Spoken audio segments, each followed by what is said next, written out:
Dan Heyman, senior editor at Vicarious magazine, and with me today, along with you fine folks, of course, just outside of beautiful Ucluelet on Vancouver Island's west coast, is this. This is the 2026 Hyundai Ioniq 9. It is the latest in Hyundai's very popular Ioniq line of full battery electric vehicles. This one here is the biggest. It is a 3-row SUV, and a 3-row SUV only. There is no 2-row option. Range-wise, it makes anywhere from 500 to almost 540 kilometers of range. There's a dual motor and a single motor version.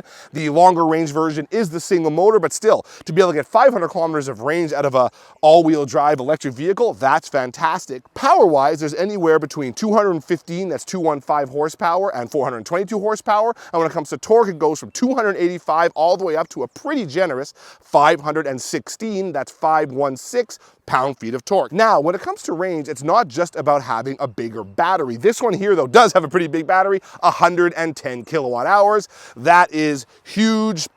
There is no small battery option. There's only the one battery to choose from. So that's kind of nice, makes the buying process a little bit easier. So the battery is one thing, but there's all sorts of other cool stuff going on here that gives you that kind of range. Aerodynamics are another big one. This is a coefficient of drag of about 0.27. That's pretty low. To achieve that, they've given us this really nice, flat, smooth fascia here of the classic pixelated matrix, whatever Hyundai calls this style. We've seen it before in the Ioniq 5. This cool integrated light band. Headlights are down here. These wheels measure 21 inches, but they don't really look like it to me, and that's because the tire around it is so big. These Hankook Ion Evo tires, these are a kind of a green tire for more energy efficiency, but also a lot more cushioning and ride comfort as well. That's why this looks a little bit smaller than 21 inches, because it's got this huge rubber around it, which gives you more comfort, which I appreciate. Right now, the door handles are out, but when you're driving, those fold in, which again gives you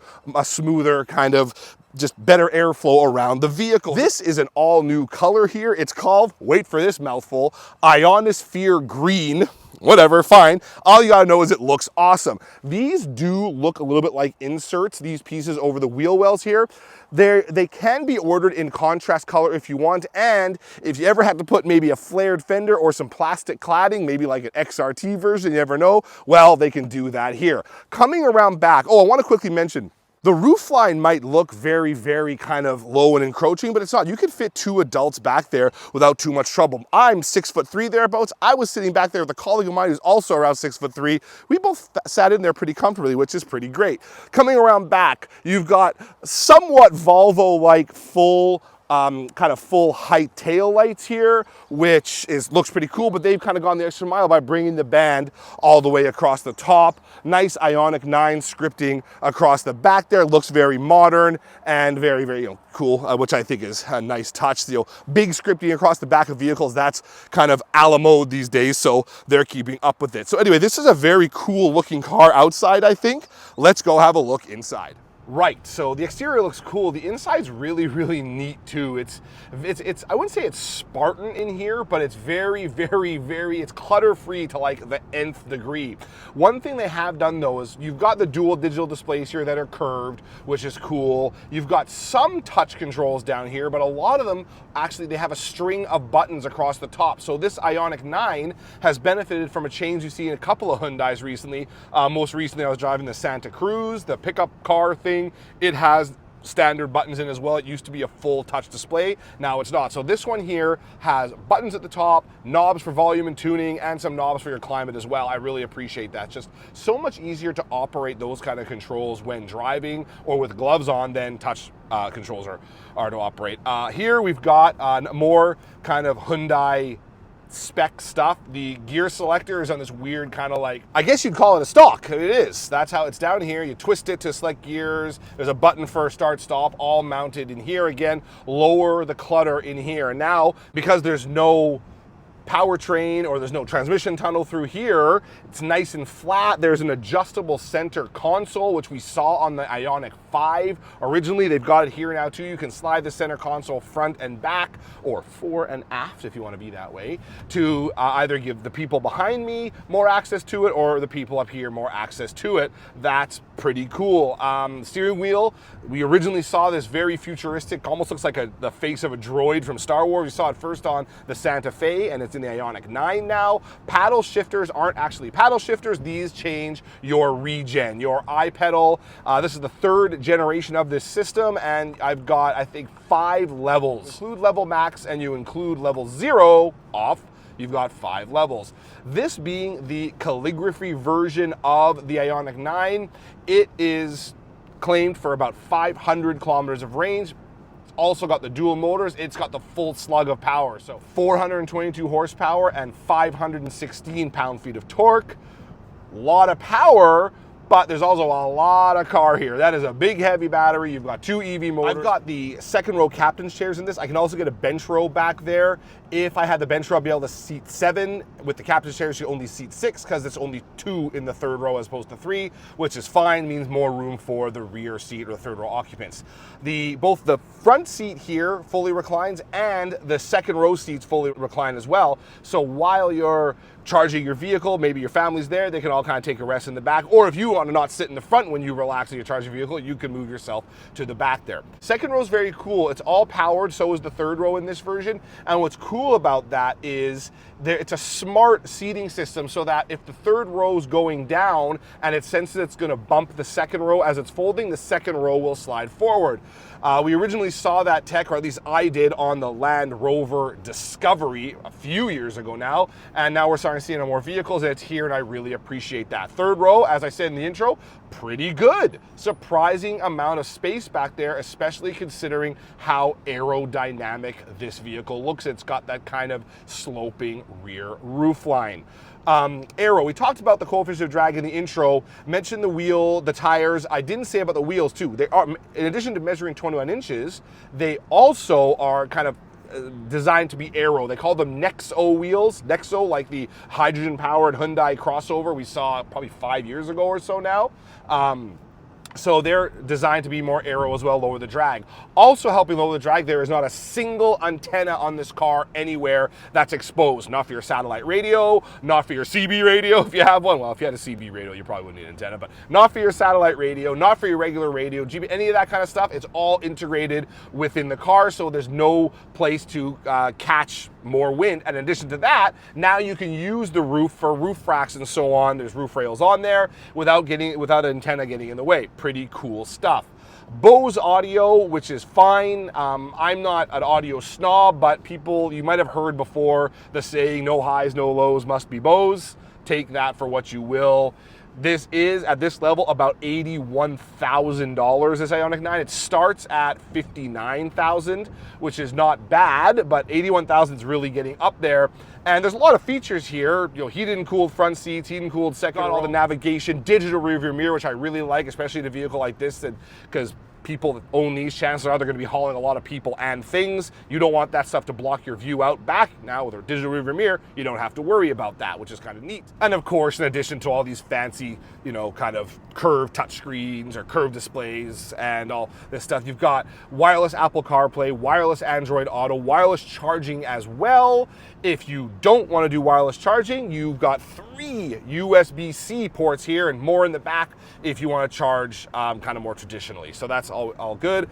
And in addition to the cool sliding center console, there's also some neat storage in here. You've got kind of a dual layer storage here. One of them's got like a tacky bottom, so you could store devices on there, sunglasses, they won't slide around. So that's kind of neat. And you got your traditional glove box, center storage bin as well, right beneath your wireless charger here. So plenty of space to store your gear in the Ioniq 9. No air suspension, which is kind of a bummer. I'd like to see something like that as you get to the $81,000 level, but then keep in mind that's $81,000 in EV terms. Take 10 grand off of that for a non-EV 3-row crossover that's similarly equipped or so. So you got to keep that in mind.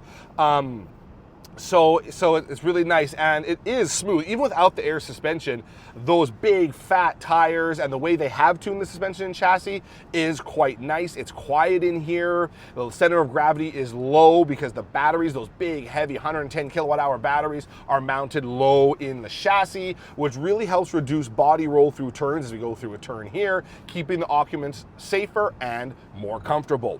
Right, charging. This comes standard with an NACS port. That is otherwise known as the Tesla supercharger port. It's the fastest one, goes all the way up to 350 kilowatts, excuse me. I don't know if I've ever seen that kind of speed from any EV I've charged, and I haven't had a chance to charge this one, so we'll see when I test this one for a full week later on this year. From 10 to 80% in like 24, 25 minutes, which is pretty good. But it is a standard NACS. Luckily, each one of these comes sold with an adapter for non-NACS charging. So if you want to use a CCS, there's an adapter for that that's standard when you buy one of these. That's a pretty good deal. The NACS charging network is still a little bit up in the air how accessible it really is for non-Tesla owners. I haven't had a chance to test all that myself, but I'm hearing lots of stories, so you want to keep that in mind whenever you're considering a new vehicle with NACS. Luckily, with this one here, you have that adapter if you need it. Very, very cool stuff. And the range, 500 to 540 kilometers in the top range, that's fine. I don't think you need much more range than that. I don't think we should be driving for more than even 450 kilometers in a single drive before taking a break. Anyway, we're not truckers here. We don't need that. We should be stopping anyway, so we'll stop, and now we can charge when we stop, which I think is the safe way to do it. But this is a very, very comfortable vehicle. For sure it is. First, second, and all three of these rows are really, really well done. I am reminded, even though this is bigger, of the Kia EV9, which I was very impressed with when I tested that vehicle, how good those the second and third row are, and they followed suit here, and even better because this is bigger. And of course, in addition to having room for people, there's lots of room for storage, up to 1,325 thereabouts liters of storage in here if you fold down the seats. In addition to that, there's a front, 52 liters if you have the front EV motor. If you don't have the front EV motor, that goes up to over 80 liters of storage in the front, which is cool because that means you can put your charge cable in there and still have room for other stuff. So that's nice to have as well. The seats, of course, fold fully flat, so you can store nice long items on there. There's some underfloor storage at the back as well, so even if you have the third row deployed, there's still room underneath the floor there to store more stuff. Okay, so what about the dynamics though? Well, I've got it in sport mode here. Tightens up the steering, gives you some more response from the throttle. It's pretty good. I mean, it's heavy, but it's the roll isn't terrible, even with those big fat tires I've got there. It stays pretty flat, even though it doesn't have adaptive or air self-leveling suspension.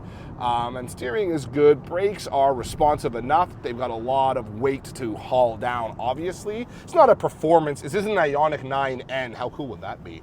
But you still want to have, when you're going through these corners, even slow corners can cause roll and discomfort and occupant discomfort, so you want to be able to counter that as much as you can. You do hear my stuff sliding around the back there, I will admit, but it's not like I'm holding on for dear life as I move through these bends. And the acceleration is pretty good. It's good on tip-in, but like any EV, or most EVs anyway, it starts to run out of kind of puff a little bit once you swing past like the 110 kilometer an hour mark, at which point it starts to kind of labor a little bit, especially if you're climbing a hill. But again, not a performance vehicle. One, you want to be comfortable and you want to know you have enough power underneath your right foot to make that freeway entrance without too much drama, make that pass, or those passes. I actually just passed 3 cars in a single pass recently, which was pretty cool, comfortably and without worrying too much. And with the power I have here, like I said, 516 pound-feet of torque, pretty good. You have no problem doing your everyday high-speed maneuvers required of almost any driver.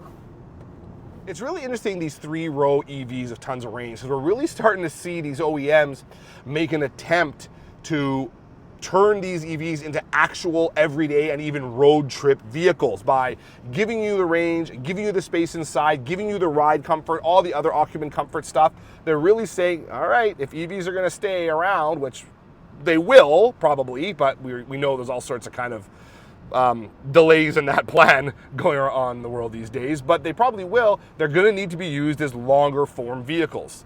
This one here, I could totally see it being able to do that. You can put a roof rack on there because it comes with roof rails. You can tow it, even mentioned you could tow up to 5,000 pounds with this thing, depending on which trim you get. You're gonna see huge hits to your range when that happens, but nice to know that you can do it. But so they really are trying to turn these into everyday usable and long form, long trip usable vehicles. And with the amount of spec that this vehicle has and how comfortable it is to drive, totally can see that. As the charging networks get more robust and as more and more OEMs start to get on board with NACS and as Tesla continues to get on board back and let them use it, charging is becoming less and less of an issue. Range anxiety should be becoming less and less of an issue as well. But as far as this specific 3-row SUV goes, one of the best I've driven. There aren't a huge amount of them, and I've driven all of them, but this is one of the best ones when it comes to space and comfort, and I love the style too. I think it looks very cool, especially in this whatever it's called green. I don't even remember what it's called. I said it in the intro. Go look back there if you want to know. But very cool. There's some other new colors as well, some other wheel choices and so on. Very, very neat. Which one would I go with? Well, it depends on what you're doing. I think the best place where the lines between power and efficiency cross is probably the preferred level. That's second or third from the entry level. That gives you the dual motor power, but it gives you a little more range because you don't have quite as many features inside that add weight. And as many people know, weight is the enemy of range. So that's probably the way to go. It's priced okay. I'll put the MSRP of that trim on the screen here in just a second. Priced the way you want it to get priced. It's probably the way most people are going to go. It's probably what Hyundai is assuming is going to sell the most of, and it's the one I'd probably choose. The calligraphy is nice if you want all the bits and pieces, but if you want a little more capability, I'd probably go to the preferred dual motor level. So there you have it. Anyway, thank you for tuning in to this quick look at the 2026 Hyundai Ioniq 9 full EV SUV. For Vicarious Magazine, I'm senior editor Dan Heyman. Have a look at our website, vicariousmag.com, for all your luxury SUV and crossover, motorcycle, sports car needs. Have a look at our e-motion section. That's where you'll find the answers to your most pertinent questions surrounding EV mobility and EV driving and road tests of vehicles like this. So thanks again for tuning in. We'll see you guys soon.